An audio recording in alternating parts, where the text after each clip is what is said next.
Alhamdulillah wassalatu wassalamu ala Rasulillah Muhammad ibn Abdullah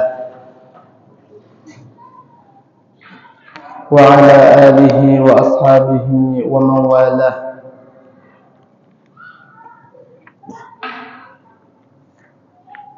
Subhanaka la ilma lana illa ma 'allamtana innaka antal alimul hakim.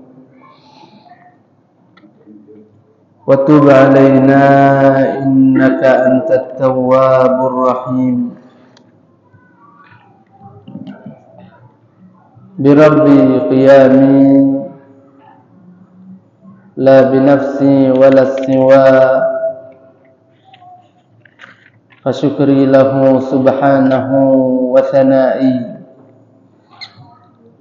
السلام عليكم ورحمة الله وبركاته. Alhamdulillah. Mari kita panjatkan rasa syukur kita kehadirat Allah Subhanahu wa ta'ala yang selama ini telah memelihara kita hingga sampai saat ini kita masih bisa hidup dengan layak. Kalau Tuhan kita bukan Allah, sepertinya kita semua sudah ditendang karena kesalahan-kesalahan yang banyak kita lakukan. Bahkan ada sebagian orang di dalam ibadahnya pun dia bermaksiat. Siapa itu? Orang yang beribadah tapi tujuannya bukan Allah semata. Di dalam ibadah saja masih bisa bermaksiat.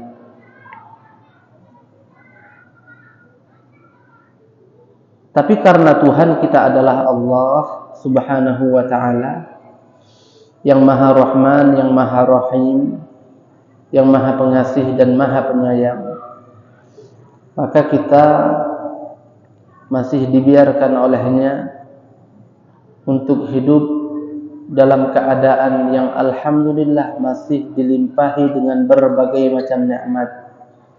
Allah masih sehatkan kita, Allah masih kuatkan kita, Allah masih berikan kepada kita nikmat Islam, nikmat iman, serta nikmat kemudahan untuk melakukan ketaatan, yang mudah-mudahan semuanya daripada ketaatan yang kita lakukan yang juga tak terlepas dari kehendak Allah Subhanahu wa ta'ala bisa menjadi perantara agar Allah Subhanahu wa ta'ala mengampuni dosa yang pernah kita lakukan. Amin Allahumma amin. Ma'asyiral hadirin wal hadirat rahimakumullah. Tidak lama lagi kita akan menyambut bulan Maulid, bulan Rabiul Awal, yang di saat itulah tepatnya di tanggal 12 Nabi Muhammad sallallahu alaihi wasallam terlahir di permukaan bumi ini.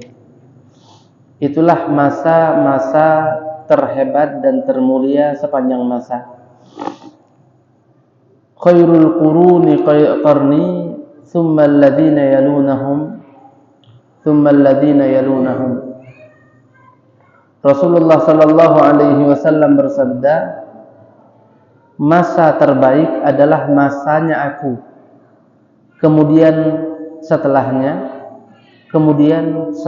lagi, terus semakin dekat dengan kiamat, maka semakin jauh kita dari kemuliaan. Jadi kemuliaan itu semakin lama semakin terkikis. Kebaikan yang pada zaman Nabi Muhammad sallallahu alaihi wasallam adalah sangat sempurna.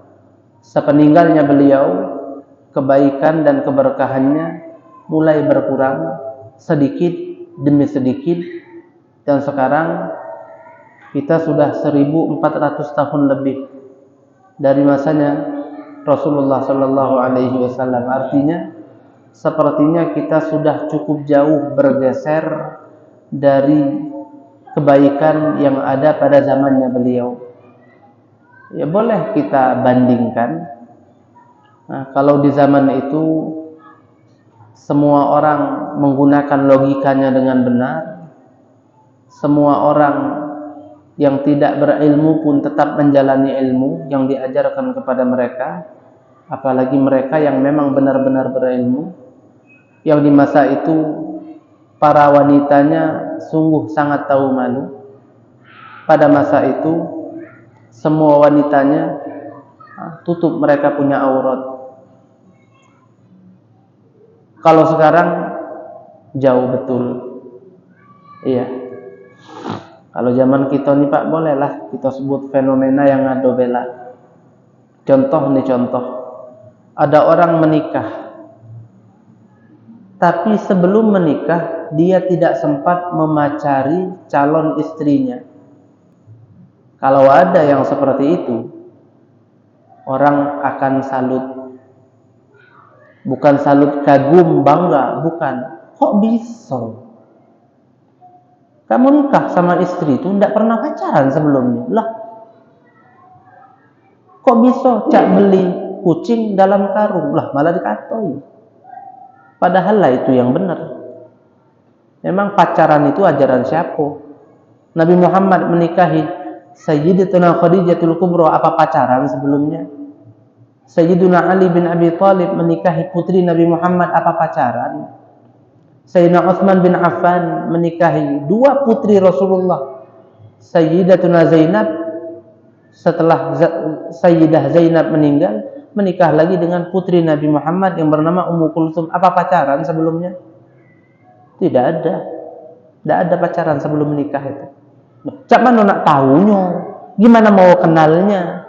Nanti kandas di tengah jalan karena tidak saling kenal, entah cocok atau tidak. Dia kandas tengah jalan. Yang pacaran itu sebanyak-banyaknya habis nikah cerai. Dan banyak juga kita tahu yang tidak pacaran sebelum menikah, langgeng-langgeng saja. Kalau lagi pacaran tuh bagus kalau kan Pak.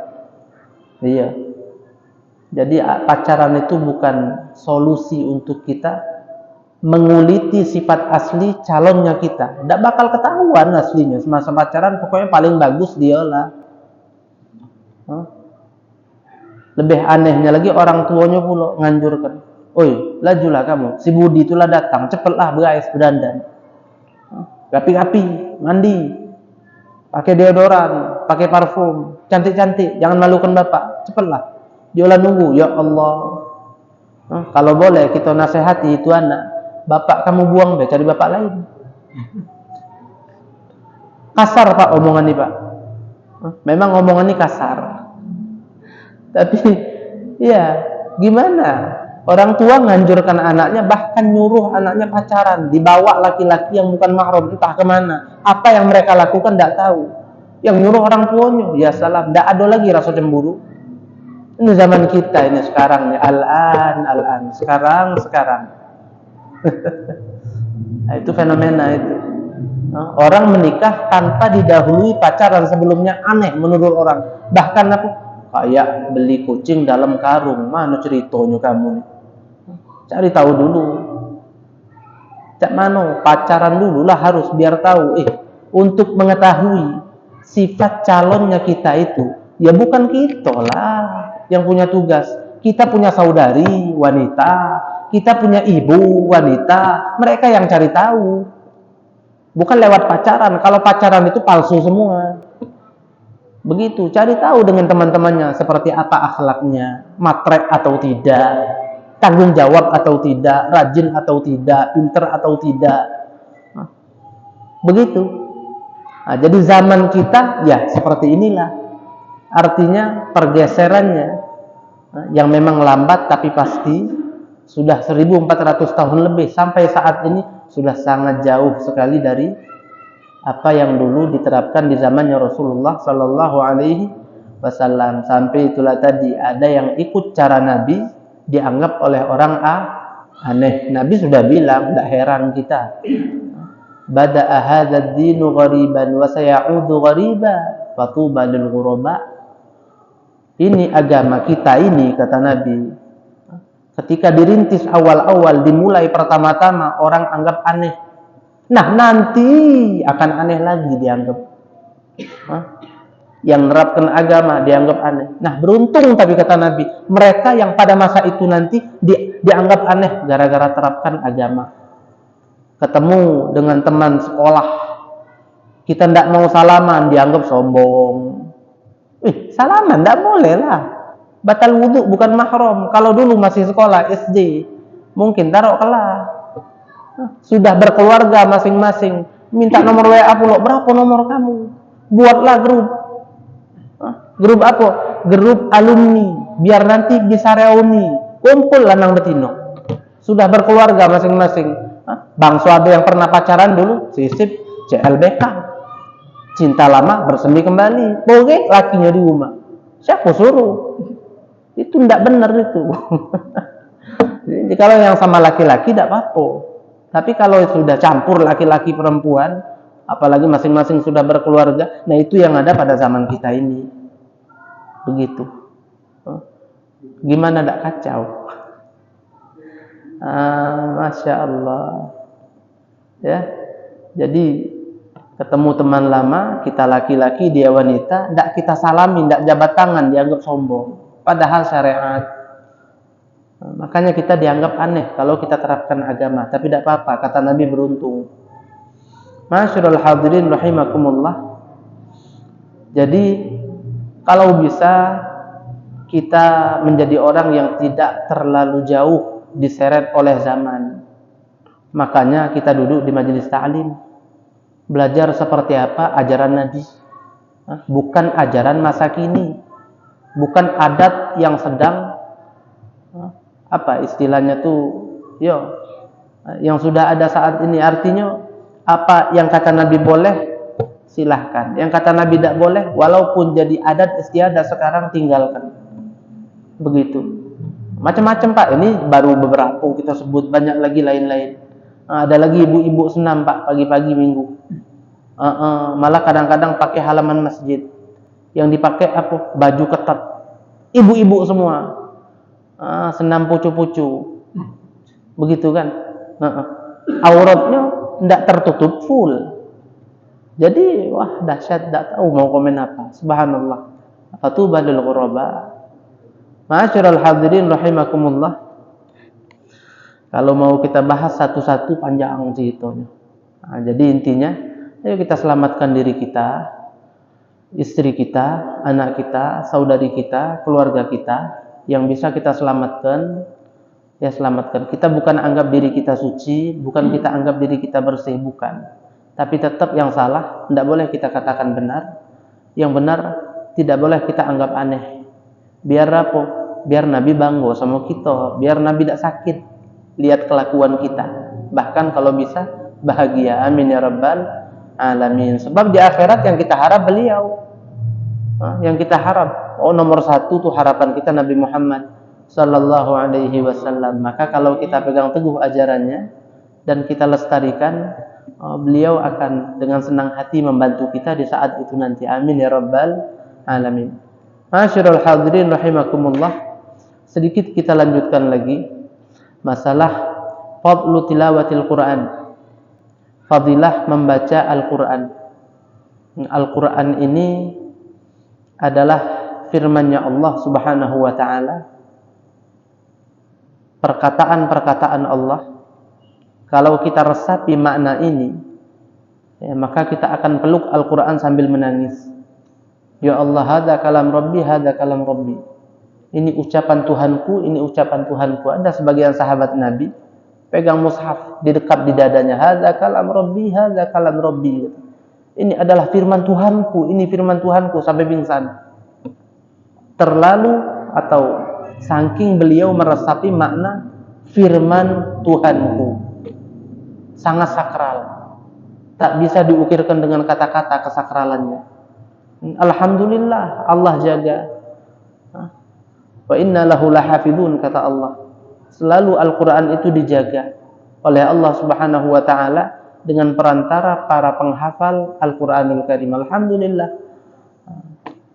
Allah perintahkan kita untuk membacanya.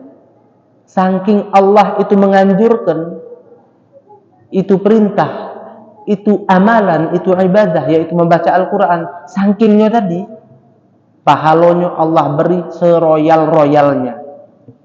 Contoh nih Pak ya, kalau kita ingin betul anak kita melakukan sesuatu, saking kita inginnya dia lakukan itu, kita tidak bakal mikir untuk memberikan hadiah. Nah, kalau kamu berhasil ini, Bapak belikan motor. Padahal duitnya belum tentu ada. Kalau kamu berhasil ini, ranking 1 kamu nak apa? Bapak tunjuk. Kalau kamu berhasil sampai ke ini, melakukan ini atau itu, maka Bapak belikan mobil kamu nak. Nian kan ya? Ada dulu kita punya teman, ikut ngehafal Al-Quran. Ini ayahnya ini bukan orang kaya-kaya betul, bukan. Tapi saking inginnya anaknya khatam Quran 30 juz, akhirnya apa? Dijanjikan kalau kamu berhasil hafal 10 juz, Bapak belikan motor. Motor yang mahal saat itu, bukan motor sembarang.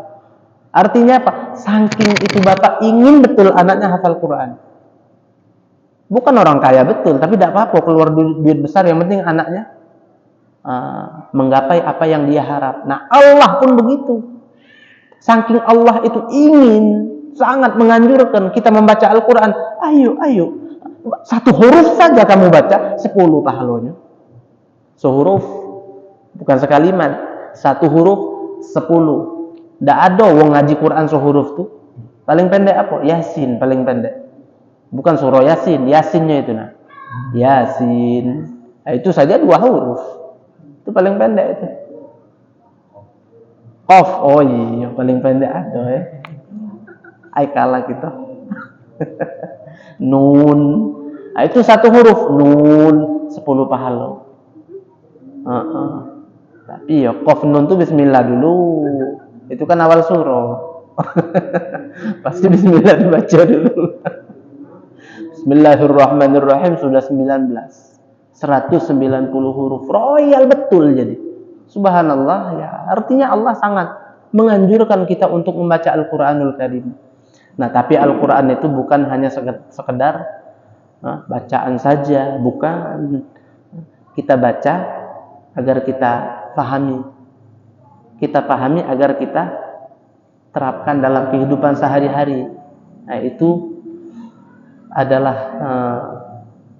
tujuan yang sebenarnya Allah inginkan. Jadi kita baca itu biar kita pahami agar kita terapkan dalam kehidupan sehari-hari. Amin ya rabbal alamin. Ma'asyiral hadirin rahimakumullah. Wa qala Rasulullah sallallahu alaihi wasallam, Nabi Muhammad bersabda, afdalu ibadati ummati tilawatul Quran. Ibadah terafdalnya umatku adalah membaca Al-Quran.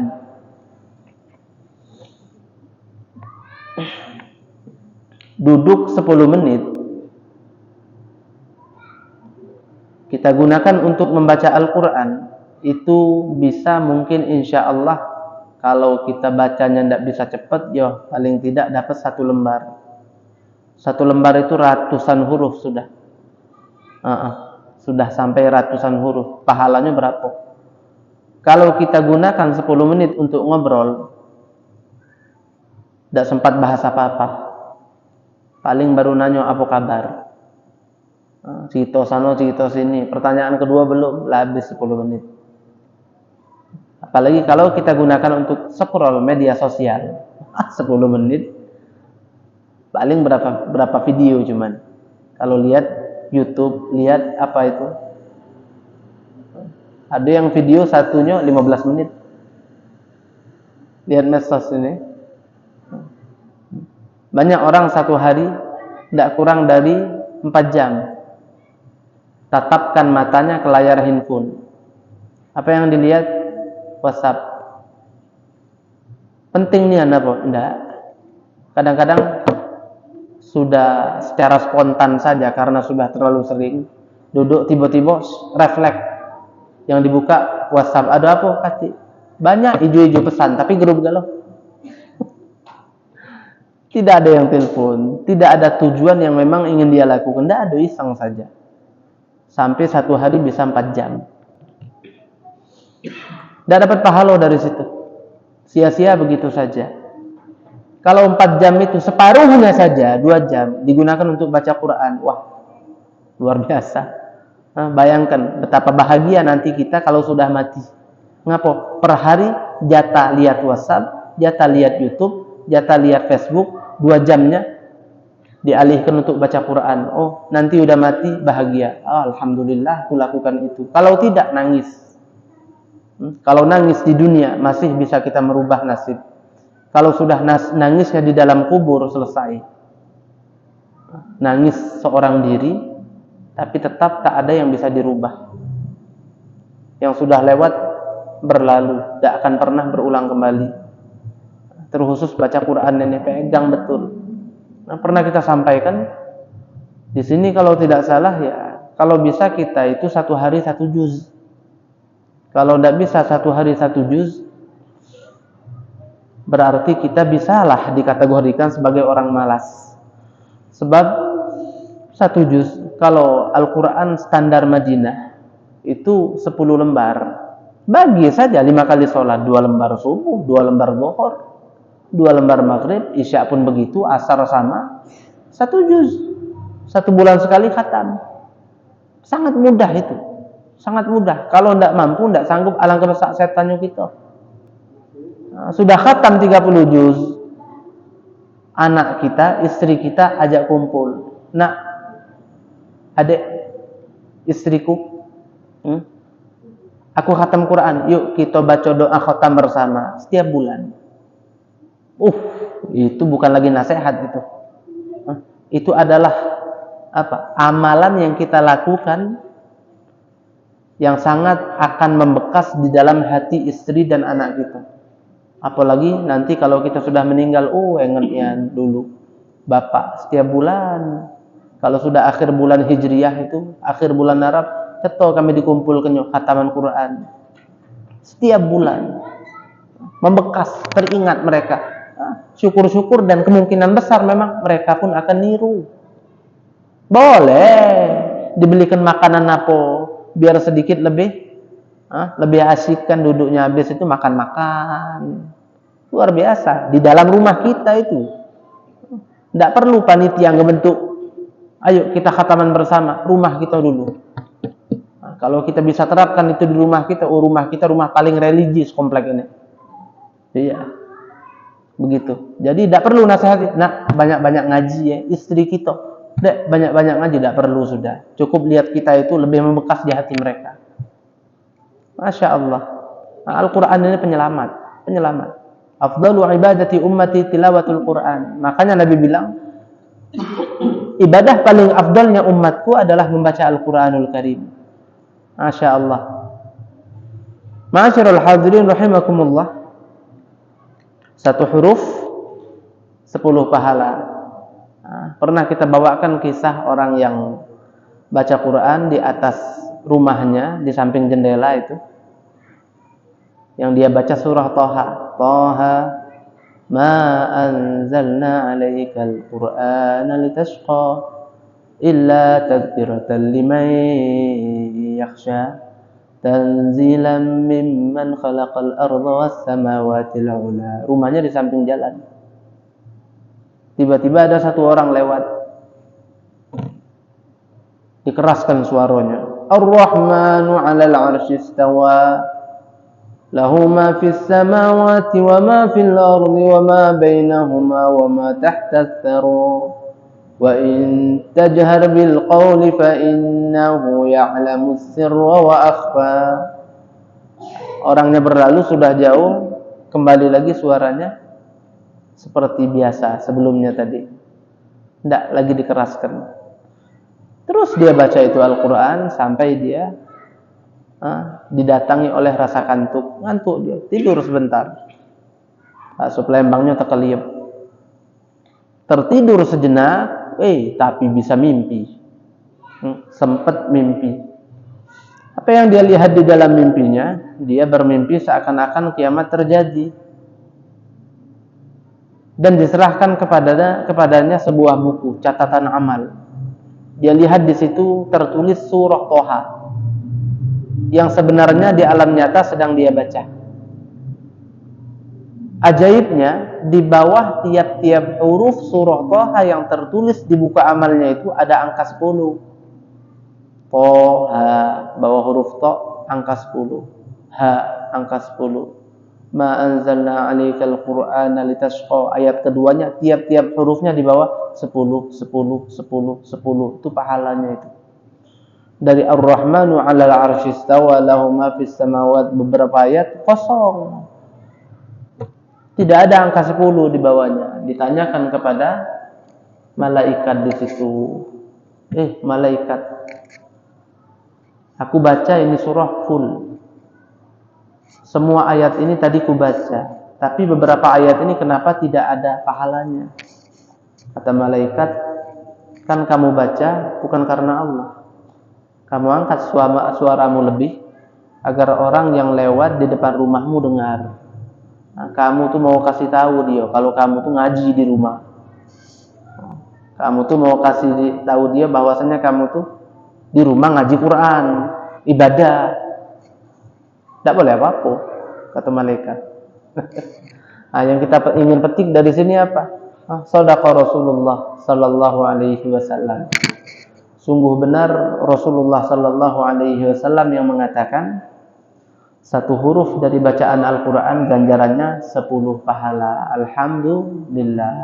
Tinggal itu tadi. Tinggal bagaimana caranya kita menjadikan diri kita orang yang banyak memanen pahala dari ibadah ini. Jangan orang lain saja banyak baca Quran, kita tidak. Nanti kita iri dengan dia di akhirat. Syukur-syukur kita bisa menghafal sebagian Al-Quran. Kalau tidak, anak kita hani'an mari'an walidaka alaihima malabisu anwarin minat taji wal hula fama dhannukum bin najli 'inda jazaihi ulaika ahlullahi wa safwatul mala. Sungguh beruntung orang tua yang anaknya hafal Al-Quran, karena di akhirat si orang tua ini akan mendapatkan pakaian-pakaian dari cahaya yang tidak Allah berikan kepada orang selain mereka. Walaupun orang lain itu masuk ke surga tidak dapat itu, dia dapat. Sehingga orang-orang melihatnya menjadi iri, pengen juga, tapi bukan nasib. Siapa itu? Orang tua para penghafal Al-Quranul Karim. Ini orang tuanya. Lantas apa yang kalian duga mengenai apa yang Allah akan berikan kepada si anak? Dia penyebab orang tuanya dimuliakan oleh Allah dengan kemuliaan yang sangat hebat. Bagaimana dia? Bagaimana si anak? Ya, intinya apa? Balik-balik ke Al-Quran. Saking mulianya Al-Quran itu, penghafalnya saja Allah beri hal hebat seperti itu. Kalau tak bisa jadi penghafalnya, maka jadilah pembacanya. Iya. Kalau tidak bisa menjadi penghafalnya, maka jadilah pembacanya. Jadilah sahabat baginya. Al-Quran ya'ti yaumal qiyamati syafi'an li ashabih, kata Nabi. Al-Quran akan datang di hari kiamat kelak untuk memberikan syafaat bagi para sahabatnya. Jadikan diri kita sahabat Quran. Jangan sampai Al-Quran kita tuh satu hari tidak terpegang. Jangan. Harus kita sentuh. Pagi tidak sempat, siang tidak sempat, petang, sampai malam tidak sempat. Jangan tidur dulu sebelum sentuh Al-Quran. Walaupun satu lembar. Walaupun. Kalau bisa lebih banyak, lebih bagus. Begitu. Kapan lagi, mumpung kita masih hidup, waktu Allah beri, jangan sampai jadi sia-sia dan jadi penyesalan. Ma'asyiral hadirin, bapak-bapak yang dimuliakan oleh Allah Subhanahu wa taala.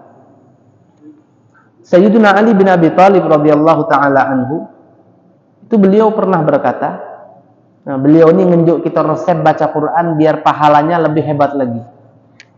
Kata Nabi, kalau kita baca Quran per huruf 10 pahala. Sayyidina Ali bin Abi Thalib kasih resep.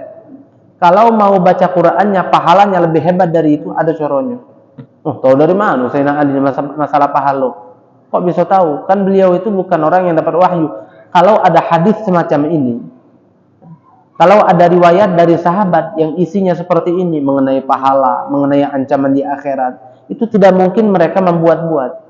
Pasti kata pakar-pakar hadis itu mereka dapatkan dari Nabi.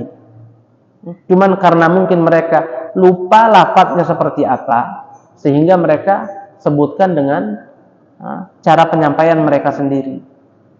Apa isinya? Man qara'al Qur'ana wa huwa qa'imun fis salati kana lahu bi kulli harfin mi'ata hasanah. Siapa orang yang membaca Al-Qur'anul Karim di dalam salatnya, ini dia resepnya.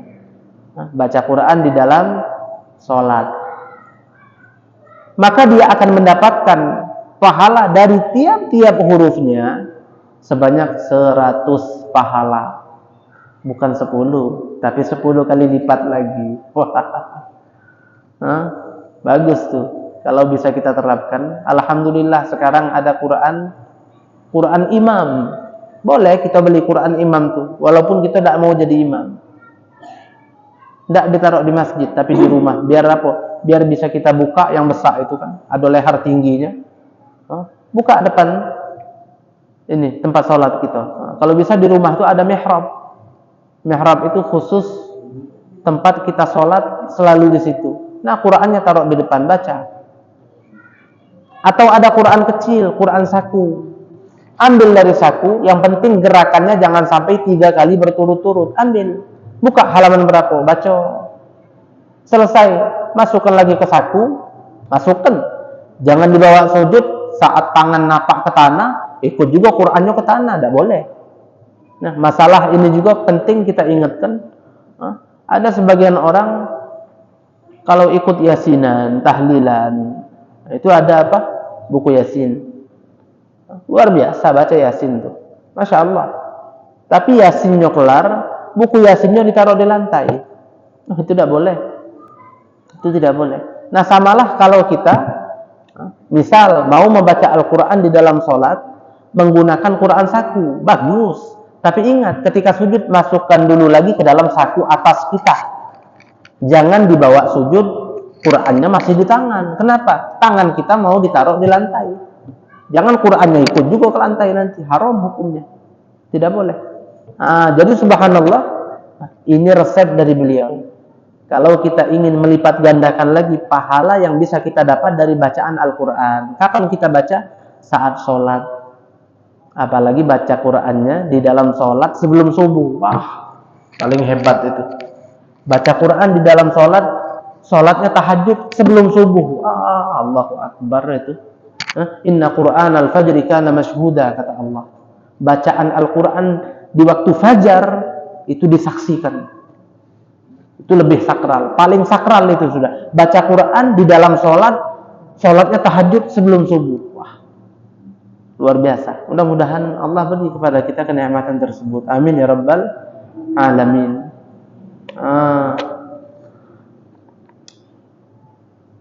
Boleh juga kita ini sekedar masukan ya. Kalau bisa kita bolehlah adakan rutinan sholat membaca ayat panjang atau surah yang bukan surah yang 3-4 ayat selesai. Nah, itu ada surah namanya surah Tabarak, surah Al-Muluk. Surah Al-Muluk itu dianjurkan kita baca setiap malam. Surah Tabarak hiyal mani'atu min adzabil qabr, kata Nabi. Surah Tabarak itu pencegah dari azab kubur. Jadi orang yang rutin baca Tabarak setiap malam, maka dia tidak akan terkena azab kubur. Nah, boleh kita rutini itu. Kapan bacanya? Setelah Isya boleh, setelah Maghrib boleh. Dalam sholat ba'diyah Maghrib atau ba'diyah Isya, Allahu Akbar 2 rakaat, surahnya paling 2 halaman lebih sedikit cuman. Itu kalau kita awal-awal baca mungkin perlu lihat, lama-lama hafal. Setiap sholat ba'diyah Tabarok dibaca, cakep. Dapat ganjaran apa? 1 huruf 100 pahala. Dan mendapat kemuliaan insya Allah nanti Allah selamatkan dari azab kubur. Amin ya rabbal alamin. Jadi Al-Quran ini banyak obat di dalamnya. Pengen dapat rezeki yang luas, baca surah Al-Waqi'ah. Pengen selamat dari azab kubur, baca surah Tabarak atau surah Al-Muluk. pengen apapun, baca surah Yasin. Yasin 5 quri'alah. Yasin itu tergantung niatannya. Untuk apa dia dibaca, maka dia akan berfungsi untuk itu. Yasin. Jadi lengkap, Yasin itu lengkap. Pengen ngusir jin, misal surah Al-Baqarah, tapi tidak semua ya. Cukup baca surah satu ayat yang ada di dalam Al-Baqarah, namanya ayatul kursi. Begitu. Kalau ingin ngusir, memang rumah kita misal angker, baca surah Al-Baqarah dari awal sampai akhir, itu lebih afdal. Dari awal sampai akhir baca di rumah, insya Allah jinnya minggat, kecuali kalau jinnya jadi-jadian. Ada jin yang bisa dilihat tuh beda lagi. Guyonnya ya, ala kulli hal, mudah-mudahan Allah Subhanahu wa taala rahmati kita. Allah jadikan kita orang-orang yang sangat dekat hubungannya dengannya melalui jalur Al-Qur'anul Karim. Amin ya rabbal alamin. Mungkin hanya ini yang bisa Al-Faqir sampaikan. Ada salah-salah kata, maafkan kepada Allah, saya mohon ampun. Hadza ma naqulu lakum wal 'afu minkum. Kita tutup dengan doa bersama. A'udzubillahi minasyaitonir rajim. Bismillahirrahmanirrahim. Alhamdulillahi rabbil alamin. Allahumma salli wa sallim ala sayyidina Muhammad wa ala ali sayyidina Muhammad. اللهم اجعل جمعنا هذا جمعا مرحوما وتفرقنا من بعده تفرقا معصوما ولا تجعل فينا ولا معنا ولا حوالينا شقيا ولا مطرودا ولا محروما بحق ربنا اغفر لنا ولوالدينا ولمشايخنا ولأساتذتنا وارحمهم كما ربونا صغارا بحق ربنا آتنا في الدنيا حسنة وفي الآخرة حسنة وقنا عذاب النار وصلى الله على سيدنا محمد وعلى آله وصحبه وسلم والحمد لله رب العالمين. السلام عليكم ورحمة الله وبركاته.